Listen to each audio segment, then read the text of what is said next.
네, 할렐루야. 오늘 이 자리에 함께 예배하게 되어서 너무나 기쁘고 행복하고 감사합니다. 또 추석을 앞두고 여유로운 마음, 그럼에도 불구하고 참 이 기쁜 마음들이 여러분 속에 잠잠히 이렇게 흐르시리라 믿습니다.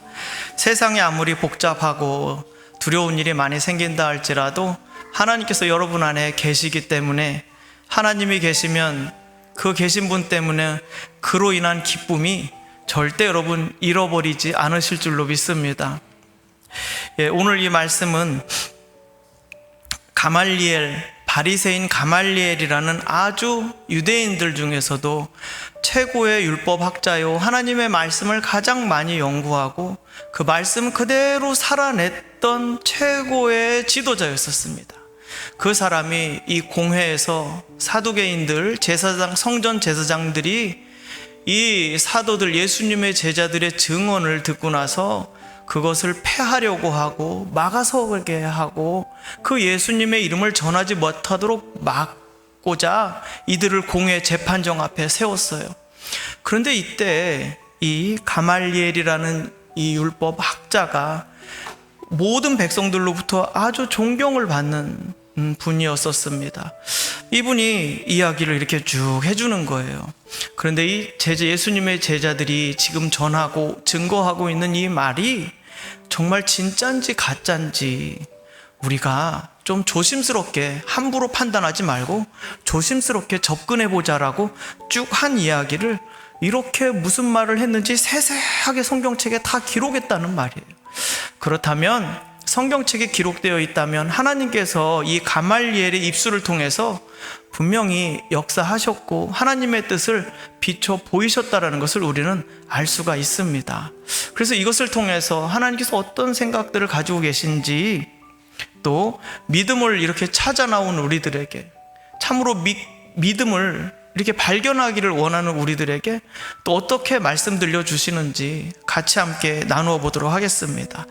이 말씀을 이렇게 나눌 때 이 가말리엘이라는 이 바리새인이 가지고 있었던 믿음에 대해서 우리는 먼저 생각해 봐야 됩니다. 이 사람이 왜 이런 말을 하게 되었는지 우리가 먼저 좀 알아야 되는데요. 이 부활과 영생을 믿는 사람들이 유대인들 중에서도 바리새파였었고요. 또 부활과 영생에 대해서 인정하지 않고 믿지 않는 사람들이 성전에서 제사장으로서 봉직하고 하나님을 섬기고 있는 사람들은 부활과 영생을 믿지 않았습니다. 참 신기하죠. 그래서 성전에서 섬기는 사람들은 모세 오경이라고 해서 제사에 필요한 부분만, 그 율법서만 가지고 자기는 하나님께 제사만 드리면 된다라고 생각을 했었습니다. 그런데 특별하게도 이 바리새파 사람들은 부활과 영생을 믿고 그 믿음 아래서 살아갔었습니다. 이렇게만 얼핏 들으면 예수님 믿는 사람과 무슨 차이가 있을까? 이런 생각이 들지도 모르겠습니다. 맞아요. 부활과 영생에 대한 믿음은 원래 있었습니다. 그래서요, 이들은 살아갈 때 믿음으로 살아갔었어요. 어떤 믿음을 가지고 그 당시에 예수님이 오실 때 바리새파 사람들은 이런 믿음을 가지고 살았었습니다. 어떤 믿음이냐? 내가 하나님 앞에서 하나님의 말씀을 지키며 의로운 삶을 날마다 선택하고 의롭게 살아갈 때 그것이 떳떳하고 하나님이 기뻐 받으시는 삶이다라고 믿고 살아갔어요. 그리고 그들 앞에는, 그런데 그렇게 의롭게 살아가는 자들 앞에 세상에 가만히 내버려 두지 않는 거예요. 오만 풍파가 다 몰아치고 악한 자들이 쳐들어와서 먹을 것을 빼앗아가고 이 나라 백성들을 노예 삼고 부리고 세금을 빼앗아가는 일들이 비일비재했던 거예요. 그래서 하나님을 믿겠다고 하면 와서 협박하고 그리고 죽이는 일을 서슴지 않았습니다.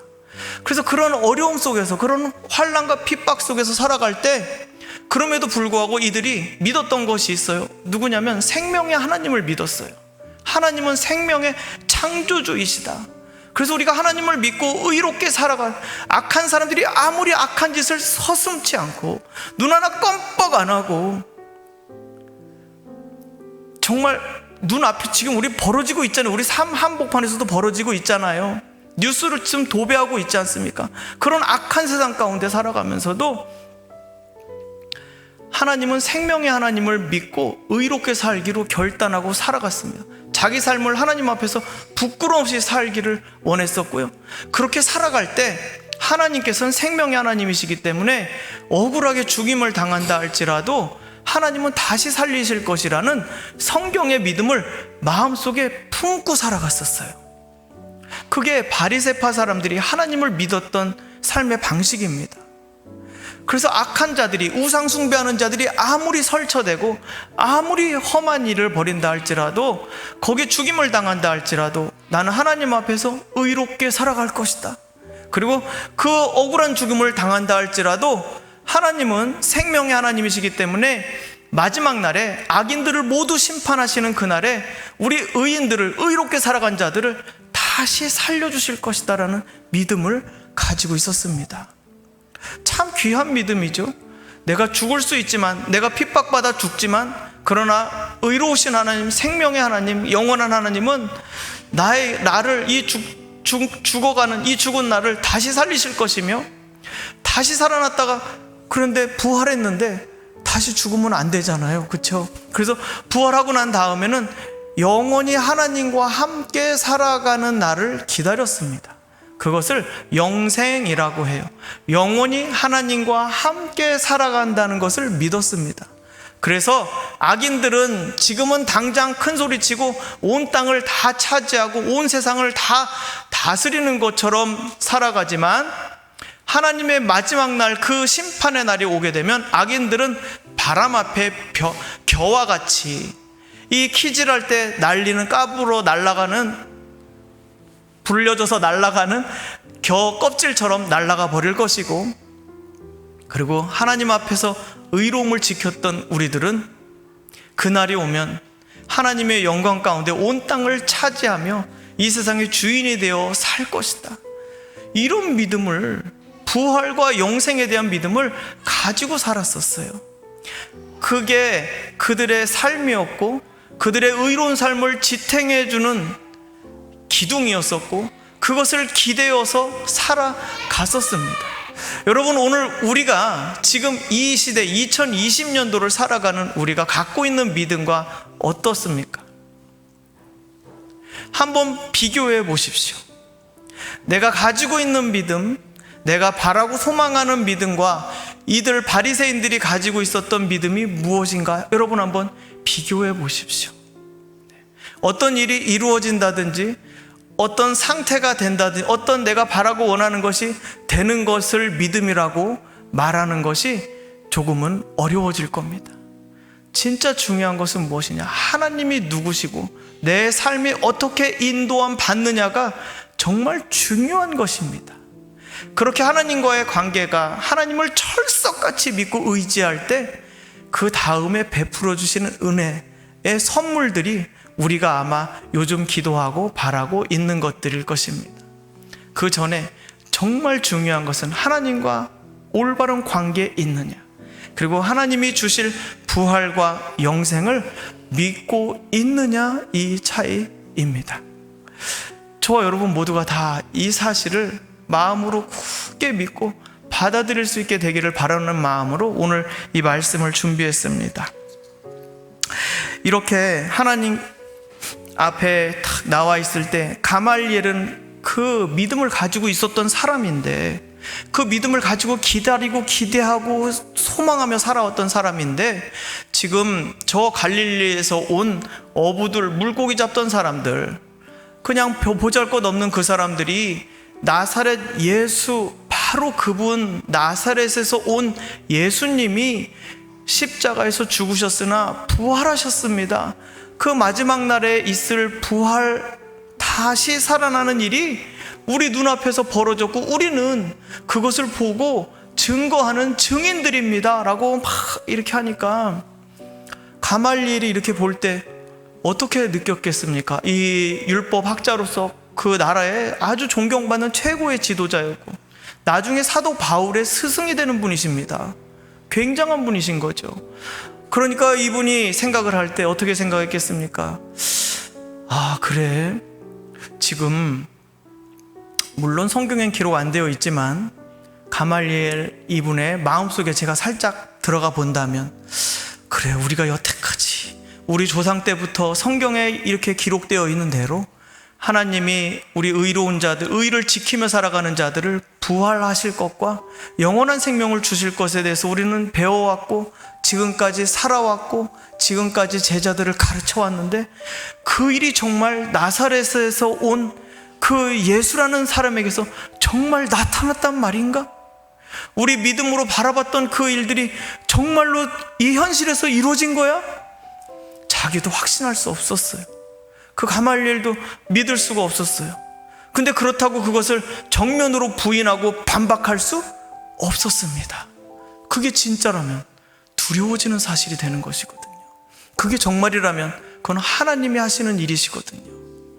그래서 이 가말리엘은 그 앞에 서서 겸손하게, 제사장, 이 사두개인들은 막 당장 때려 잡아야 된다, 이 사람들을 처치해야 된다, 감옥에 가두고 몰매를 때리고 해야 된다, 막 이를 바득바득 갈고 있는데, 이 바리새파의 존경만 받는 이 가말리엘은, 여러분 부형들, 우리 형제님들, 여기 같이 계신 분들 진정하십시오. 진정하시고 내 말을 한번 좀 들어보십시오. 이렇게 말을 하는 거예요. 그렇게 하면서 두 가지를 이야기합니다. 첫 번째는 사람으로부터 이 모든 일들이 났으면 없어질 것이고, 두 번째로는 하나님으로부터 이 일이 비롯되었으면 아무도 막을 수 없다는 이야기를, 두 가지를 하는 거죠. 우리 하나씩 함께 살펴보도록 하겠습니다. 자, 우리 38절 말씀입니다. 같이 읽겠습니다. 이제 내가 너희에게 말하노니 이 사람들을 상관하지 말고 버려두라. 이 사상과 이 소행이 사람으로부터 났으면 무너질 것이요. 예, 아멘. 이 제자들이, 예수님의 제자들이 외치는 예수님의 죽으심, 부활, 그리고 승천하셔서 온 세상의 주가 되신 이 사건, 이 사실에 대해서, 이 증언하는 사실에 대해서 사람으로부터 났으면 그것은 무너질 것이다 라고 이야기합니다. 그 근거가 바로 윗절에 나와 있는데요, 드다라는 사람이 일어나서 사람 스스로 선전했습니다.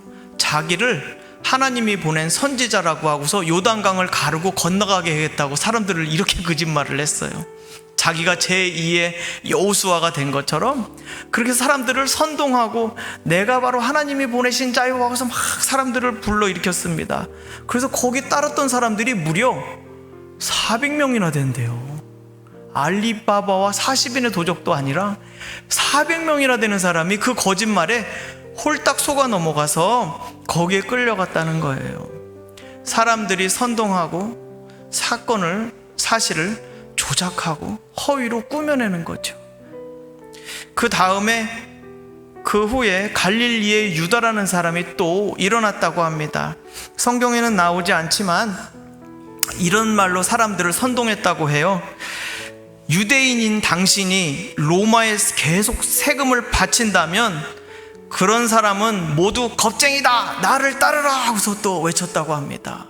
그러니까 이 사람들이 갈릴리의 유다가 그렇게 큰 소리를 치면서 우리 로마로부터 독립하자 하면서 세금 내지 맙시다 그래서 막 하니까 사람들이 저분이 메시아가 아닐까? 그래서 또 그 사람을 다 우르르 따라갔다는 거예요. 사람이 꾸며낸 거, 사람이 계획한 것들은요, 이 시간이 지나면 흩어지고 없어집니다. 이 로마 총독이 그 두 사람들을 가만히 내버려 두질 않았어요. 그 자리에서 잡아서 사형시켰습니다. 그렇게 했을 때 그 사형시키자마자 따르던 사람들이 모두 다 흩어져 버렸다고 해요. 아닌가 보다 그러고서 잘못 봤네 그러고서 다시 다 자기 집으로 돌아갔다는 거예요. 그러니까 사람이 꾸며놓은 계획, 사람이 구호를 부르고 외치고 사람들의 인기를 받고서 당장은 사람들이 인정해 주니까 뭔가 될 것처럼 으쌰으쌰해서 막 하고 일으키는 그 열정은 잠깐이라는 거예요. 시간 앞에서 볼 때 잠깐이고 그것은 사라질 수밖에 없다는 것입니다. 우리는 이런 것들을 많이 경험하죠. 전화로도 와요. 어디 땅이 있는데 기가 막히게 좋은 땅으로 땅 좀 사라고 저한테 전화 오더라고요. 보이스피싱 같이. 가만히 들어보면 이거 꼭 사야 될 땅이에요. 안 사면은 진짜 어리석은 짓이야. 조금이라도 10만 원이라도 있으면 투자해야 될 것 같아요. 어디 투자 설명회, 부동산이든 증권이든 어디 투자 설명회 가면 자기 전 재산을 그렇게 쉽게 바칩디다. 전 재산을. 그게 그 말한 대로 되면 좋겠지만 안 돼서 눈물 흘리고 힘들어하는 경우를 너무 많이 봐왔어요. 지금까지 살면서 너무 많이. 그래서 사람이 분명히 꿈과 계획을 가지고 추진하지만 그것이 완전할 수 없고 항상 사람이 하는 일은 불완전하다는 거예요. 그런데 하나님이 하신 일은 어떻다냐면 영원한 거예요. 하나님이 하신 일은 영원합니다. 그래서 이제 39절 말씀인데요, 우리 같이 함께 읽어보겠습니다. 만일 하나님께로부터 났으면 너희가 그들을 무너뜨릴 수 없겠고 도리어 하나님을 대적하는 자가 될까 하노라 하니. 아멘. 저는 이 만일 하나님께로부터 났으면이라는 이 말씀이 정말 제 한 주간 동안의 삶을 계속 묵상하게 하고 생각하게 하는 말씀이었었습니다. 하나님으로부터 시작되었으면, 내 삶이 하나님으로부터 시작되었으면, 예수님이 하나님으로부터 오셨으면, 예수님이 죽으시고 부활하셔서 온 세상의 구주가 되신 이 사실이 하나님이 우리에게 들려주시는 진짜 사실이라면, 그리고 그 제자들이 그것을 수많은 사람들 앞에서 자기 목숨을 내어놓고 증언했기 때문에 그 증언이 진실이라면 그 진실 앞에 나는 어떻게 반응해야 하는가? 이것이 하나님으로부터 시작되었다면 어떻게 반응해야 하는가 이거죠.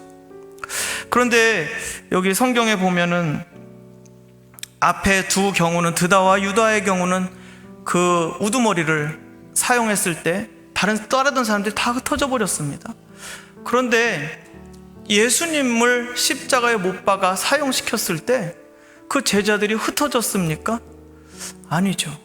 흩어지는 것 같았지만 다시 모여서 예수님을 성전 그 대문의 높은 곳에서 큰 목소리로 외쳤습니다. 아니 이건 지금까지 있었던 일과 완전 정반대의 일이 벌어진 것이죠. 제자들은 흩어지지 않았고 오히려 예수님께서 지금도 살아계시다고 증거했습니다. 그분은 부활하셔서 그 부활의 증거가 되셨다고 외쳤어요. 그렇게 되면은 지금 이 말이, 지금 이것이 분명히 사람으로부터 왔다면, 사람이 조작하고 만든 것이라면 없어져야 할 것인데 없어지지 않고 있다는 첫 번째 사실이 있습니다. 두 번째로는 사람의 힘으로 그 예수님의 이끄심을 막을 수가 없어요. 이게 하나님으로부터 시작된 것이라면. 그래서 이 제자들이 계속해서 선포하고 이야기하고 있는 이 모든 것들이 시간이 지나면 지날수록 점점 더 커지든지 아니면 점점 더 없어지든지 둘 중에 하나를 할 겁니다. 그런데 지금 어떤 상황이었느냐? 말을 하면 할수록 사람들이 몰려오고 구원받기 위해서 교회로 찾아오기 시작하는 거예요. 한순간에 5,000명씩 믿는 일들이 막 벌어지고 일어나면, 그런 것을 볼 때 우리가 이제 이 가말리엘이 이야기했던 시간의 테스트, 시간의 시험이라는 것을 생각해 볼 필요가 있습니다.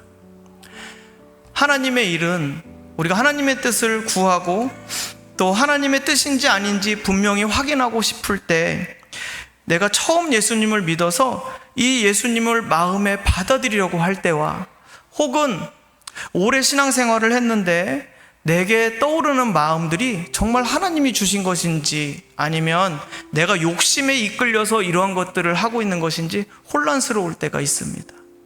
그럴 때 분명한 기준을 한 가지 우리는 여기서 배울 수가 있어요. 시간이 흘러도 변함이 없는가, 그 마음이. 시간이 흐르고 상황이 변해도 그 마음이 변함이 없는가 한다면 그는 진짜 하나님이 주신 거예요. 그리고 그것을 확인할 수 있는 유일한 방법은 믿어보는 것이고 주신 마음을 순종해 보는 것입니다. 처음 믿는 분들에게 있어서는 그 하나님의 음성을, 말씀을 믿어보는 것이고요. 그 다음에 내 안에서 이 기존에 다니셨던 분들은 이것이 하나님 음성인지 확인하려는 방법은 순종해 보면 그것이 그대로 될 때 하나님의 것이었구나 나중에 알게 됩니다. 하나님의 일은 항상 옳은 길을 말씀하시고 그리고 나중에 옳은 것으로 판정나게 되어 있기 때문에 그렇습니다. 하나님은 영원하신 분이세요. 그래서 그분 앞에서 우리 삶은 잠깐 반짝 하는 그 삶을 살아가는 거예요. 우리가 살 때는 100년 너무 길어 이렇게 길 수가 있나 그러지만 영원한 시간 앞에서 우리 삶은 반짝 끝. 그렇기 때문에 하나님의 뜻은 어떠냐면 영원한 거예요. 그래서 아버지께서 내게 주시는 것은 변하지 않아요. 사그라들지 않고 불꽃이 줄어들지 않습니다.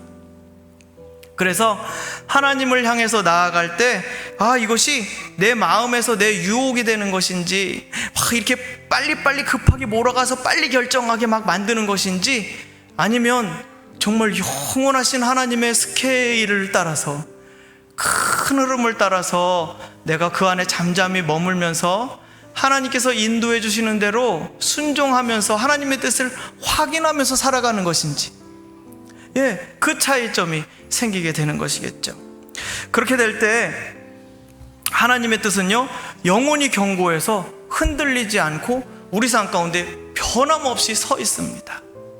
그래서 그것을 붙잡고 사는 거예요. 그것을 의지하고 살아가는 거예요. 내 뜻과 내 계획을 가지고 살아가는 것이 아니라 하나님이 어떤 마음을 주시는지 곰곰이 묵상하고 생각하고 들여다보고 그리고 주시는 마음을 순종할 때 하나님의 뜻이 내 삶에 이루어졌기 때문에 그때는 내가 한 것이 하나도 없고 누가 하셨다고요? 오직 주님이 하셨다라고 말할 수 있는 이게 신앙의 길입니다. 이거 내가 다 했어, 내가 다 한 거야 이렇게 말하면 아무도 안 믿어져요. 그건 신앙의 길이 아니에요. 하나님이 어떤 생각과 마음을 내게 주셨고 그것에 대해서 내가 하나님의 것으로 기다려본 시간을 통과해서 기다려본 결과 하나님이 내게 이런 마음을 주셨다는 것을 확신하게 되었고 순종했을 때 정말 이거 하나님이 하시는 일이시구나 그것을 깨닫게 된다는 거예요. 우리는 미리 알 수 없습니다. 우리는 미리 그걸 땡겨서 할 수 있는 게 아니에요. 그저 영원하신 하나님 앞에서 우리는 깜빡이는 촛불과 같은 존재이기 때문에 그렇습니다. 그래서 시간이 흘러가도 참된 믿음을 가지게 되시면, 참 하나님을 의지하시게 되면 시간이 흐르고 나고 세상이 뒤집어지고 온 하늘과 땅이 뒤집어질 만큼 이 수없이 상황이 바뀌고 내 마음도 많이 바뀌겠지만 그럼에도 불구하고 하나님의 뜻은 영원히 서 있어요. 이 진리가 영원히 서 있어요. 그 어떤 진리입니까? 예수님이 십자가의 죽으심으로 내 모든 죄를 깨끗이 씻어주셔서 의로운 사람으로 살아갈 수 있도록 새 출발할 수 있도록 하나님께서 그 길을 열어주셨고, 예수님이 우리를 버리고 떠나신 것이 아니라 그분이 부활하셔서 승천하시고 성령을 우리에게 내려보내주셔서 이제 예수님이 영원히 우리와 함께 계셔서 이 받은 영원한 생명을 누리게 하실 거예요. 우리는 완전한 구원이 예수님으로부터 왔다는 것을 우리는 거기에 믿음으로 반응하는 것 뿐입니다. 이것이 굉장히 중요해요. 내 삶이 그래서 의로운 자로 다시 새롭게 출발해서 이제 의인으로서 살아가도록 하신 은혜를 찬양하는 게 예배입니다. 그렇게 이제 믿음으로 살아가는 거예요. 믿으려고 사는 게 아니라 그 믿음으로 나는 완전히 거룩하게 되었음을 믿고 의로운 삶을 살아가도록 하는 것이 성경의 모든 권면입니다. 이렇게 보시면 좋겠어요. 그래서 예수님을 우리가 그 이름을 붙들고 이것이 하나님이 보내주신 것이라는 것을 막 믿는다는 거, 그것을 제가 한번 얘기를 해볼게요. 바다에서 요트를 타고 놀러 갔어요. 그리고 거기 요트 하면 이렇게 그물망 같은 거 있잖아요. 거기서 탁 점프해가지고 바다에서 막 물놀이를 하고 이렇게 물놀이를 막 하고 있는데 갑자기 하늘이 어두워지더니 폭풍이 막 치기 시작했어요. 그리고 거기서 요트루가 갑자기 급한 조류가 일어나면서 내 몸이 절로 쫙 저 먼 곳으로 확 하고 빨려 들어가는 그럴 때가, 상상해 보십시오. 저는 그때를 한번 겪은 적도 있었는데요, 상상해 봤을 때 진짜 힘들었던 게 발이 땅에 안 닿는 게 제일 무서웠었고, 땅에 안 닿으니까 얼마나 무서운지 몰라요. 그거 희한하죠. 매일 발이 땅에 붙어 있어야 안정감이 생기는데 물에서 발이 안 닿으니까 너무 그 자체가 공포스럽죠. 그리고 아무리 수영을 해도 어디로 가야 될지 모르잖아요. 그럼 힘을 쓸 수가 없어요. 힘이 있어도 최대한 아껴야 돼요. 근데 최대한 아끼고 가만히 있으면 체온이 내려가네. 체온이 내려가서 점점점 얼어서 이제 숨이 점점, 목숨이 이렇게 줄어들어가는 것이죠. 그런데 지금 어느 방향으로 가야 될지도 모르고 이 거대한 조류에 막 휩쓸려서 떠내려간다고 생각을 해보세요. 발버둥쳐도 소용없고, 움직이는 움직일수록 허우적거리고 빠지고, 가야 할 방향도 모른다고 할 때, 세상에 살고 있는 우리의 모습들이 이러한 모습들입니다. 그런데요, 거기 만약에 어떤 어부가 부표를 딱 띄워놓은 게 있다고 생각을 해보세요. 다 죽는 줄 알았는데 부표가 딱 하나 있는 거예요. 통영 앞바다에 가면 굴 양식할 때 막 바다 가운데 막 띄워놓잖아요, 부표를. 그러니까 혹시나 거기서 부표가 딱 있으면 그 부표를 향해서 살았다, 그래서 그 부표를 붙잡고 여러분 어떻게 하실래요? 그 부표를 손에 딱 닿으면 어떻게 하시겠습니까? 그 부표를 이렇게 하지는 않으실 거예요. 그 부표를 보고 대적하거나 이런 거를 파괴하거나 디자인이 마음에 안 든다고 다른 부표를 찾아가거나 이러진 않으실 거예요. 그렇죠? 이 부표를 찾으면 어떻게 하죠? 일단 먼저 끌어안아야죠. 살았다. 그리고 그 다음에 어떻게 됩니까? 몸을 이제 어떻게든 부표 위로 올라가가지고 몸을 따뜻하게 해야 되니까 물 위로 일단 올라가야 될 겁니다. 그리고 절대 안 떨어져요. 절대, 네버 에버. 비바람이 치고 계속 폭풍우가 몰아쳐도 절대 부표 안 놓을 거예요. 그렇죠? 그리고 그 부표를 붙잡고 있는 사람의 마음에 소망이 하나 있을 거예요. 그 소망은 무엇입니까? 누군가 굴 거들어 오든지 미역 거들어 오든지 누군가 이거 거들어 올 때 나를 발견할 것이다. 그 소망 하나 가지고 이 부표를 붙잡고 그 순간을 견딜 거예요. 저는 하나님께서 우리에게 보내주신 그 예수님이, 우리에게 들려주시는 이 복음의 말씀이, 이 복음의 기쁜 소식이 우리 풍파 만나서 조류에 휩쓸려가는 우리 인생 가운데 인생에게 주시는 하나님의 부표라고 저는 믿습니다. 잡을 것 없고 발이 땅에 닿지 않아서 허우적거리고 언제 죽을지 몰라 이 참 차가운 바다에서 가야 할 방향도 모르고 힘들어하는 이 한복판에서 하나님이 우리에게 던져주신 부표는 바로 예수 그리스도이십니다. 그 예수님 붙들을 때 우리는 예수님을 붙들고 살아가는 것이지, 예수님을 의지해서 내 몸을 거기에 완전히 걸쳐놓고 살아가는 것이지, 예수님 따로 나 따로 살아가는 것이 아닙니다.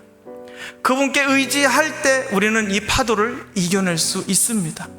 그분을 붙들고 그분을 꼭 끌어안을 때 우리는 생명을 누릴 수가 있습니다. 그리고 우리는 그분 안에서 소망이라는 것을 가질 수가 있는데, 그 소망은 무엇이냐?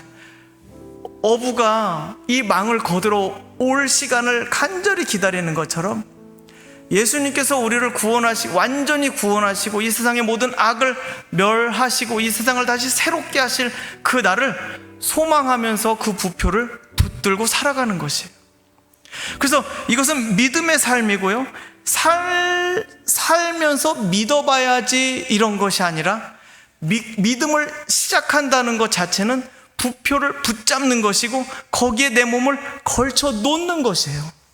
그리고 그분의 건져주심을, 구원하심을 기대하고 소망하면서 여기서 견뎌내는 거예요. 이 세상의 파도가 얼마나 많이 몰아닥칩니까? 지금 우리나라에도 파도가 얼마나 격한 파도가 수도 없이 몰려칩니까? 그 가운데서도 우리는 삶을 살기로 결단하는 그 결단은 무엇이냐면 부표 대신 예수님을 붙들고 살아갈 때, 그 진리 되신 예수님을 붙들며 살아갈 때 하나님의 구원하심이 우리 삶 가운데 나타날 것이다, 이겁니다. 그 예수 이름을 믿고 의지하고 내 삶을 거기에 올려놓을 때, 그 믿음으로 살아가기를 결단할 때요, 믿음으로 살아갈 때 하나님의 구원하심을 보는 것입니다. 하나님이 구원하시니까 믿어보겠습니다 라는 것이 아닙니다. 참 신기하죠. 믿을 때 열어지게 되는 것이고요, 믿을 때 하나님이 기적을 일으키시고 구원하시는 역사를 일으키시는 것입니다. 그래서 그렇습니다. 이렇게 해서 이제 이 제자들은 모두가 다 그 믿음을 가지고 살았기 때문에 반대하는 제사장들의 무리 가운데서도 산헤드린 공회가 바로 성전 바로 밑에 있잖아요. 그 바로 위에 올라가서 다시 많이 두드려 맞고 채찍으로 40에서 하나 감한 매를 맞고 나서도 다시 성전 꼭대기로 올라가서 예수께서 그리스도이시고 우리의 구세주 되신다고 계속해서 선포하고 가르치기를 쉬지 않았다고 합니다. 여러분, 정말 믿음이라는 것이 무엇이겠습니까? 믿음은요, 우리의 살아가는 삶의 방식입니다. 어떤 사상과 어떤 행동을 나타내느냐는 그 사람의 믿음을 따라서 나타나게 돼 있어요.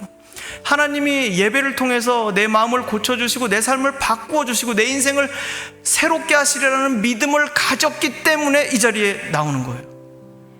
철석같이 믿지 못하더라도 최소한 그 정도의 소망을 가졌기 때문에 이 자리에 꾸준히 나오는 거예요.